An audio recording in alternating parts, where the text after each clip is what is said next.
We all know that the United States will continue to support the Israeli government even if they uh, murder every single Palestinian in Gaza. The United States will defend the Israeli government and say what they did was good or that they just had a few concerns about what they're doing. But they will always give money and funds to the Israeli government because our government is a Zionist government. Um, Two things. Prime Minister Netanyahu says he has a date for the Rafah operation. Will the administration take any action or restrict military support for Israel if Netanyahu moves forward on Rafah? If he has a date, he hasn't shared it with us, so I've seen his public comments, but I have nothing more on that front. I'm not going to comment on hypotheticals, but I will state here what I stated the last time I stood at this podium, which is that the United States does not believe that a massive ground invasion of Rafah, where 1.3 or more million people are sheltering, having been pushed out of other parts of Gaza that are now destroyed, into the area where humanitarian assistance comes in. This is not the best way forward. There are better ways to go after Hamas and Rafah. We presented those.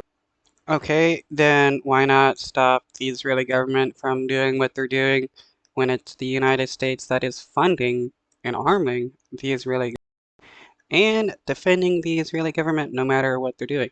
Like this dude now, he is still defending the Israeli government even though they do plan on invading Rafah. Uh, Bibi has set a date. The United States knows when it's going to happen, and the United States is still just going to fund them.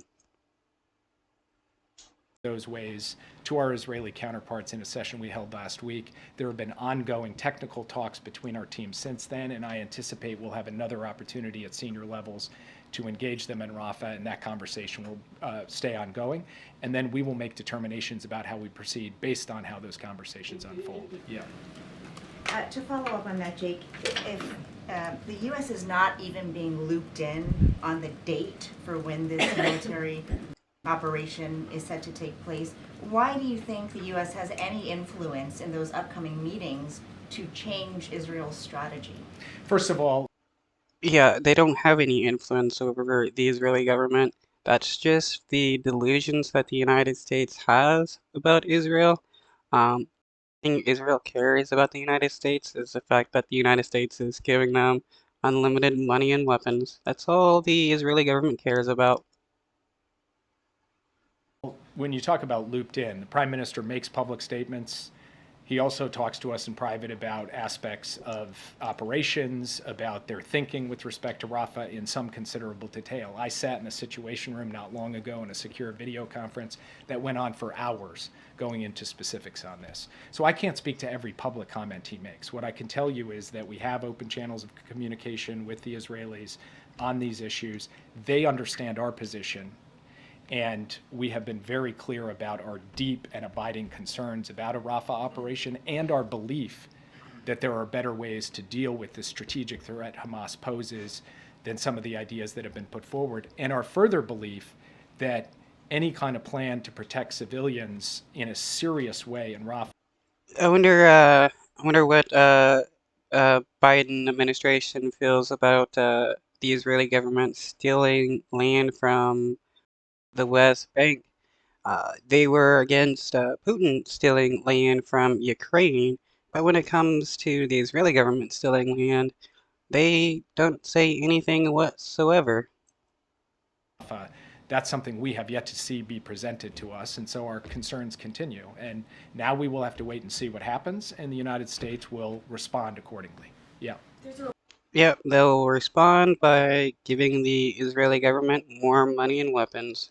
They're transferring a 2,000-pound bomb and fighter jets to Israel, knowing that they're gonna use that to massacre uh, thousands of Palestinians. Report out today that the Israeli government plans to purchase 40,000 tents ahead of its invasion of Rafah. Has the U.S. seen any sort of an evacuation plan, particularly one involving those tents? As I said just in the answer to the last question, I have not yet seen a credible and executable plan to move people that has any level of detail about.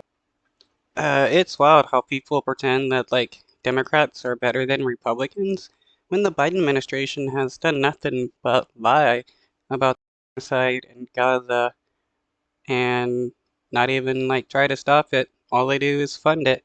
Like how are Democrats better when they also support genocide?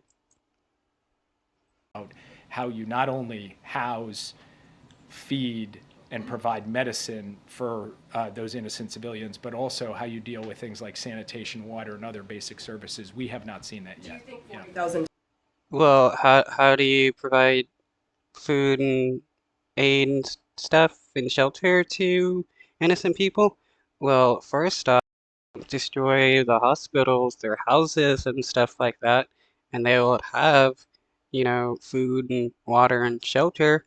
But, the United States doesn't care that the Israeli government has destroyed basically every single inch of Gaza.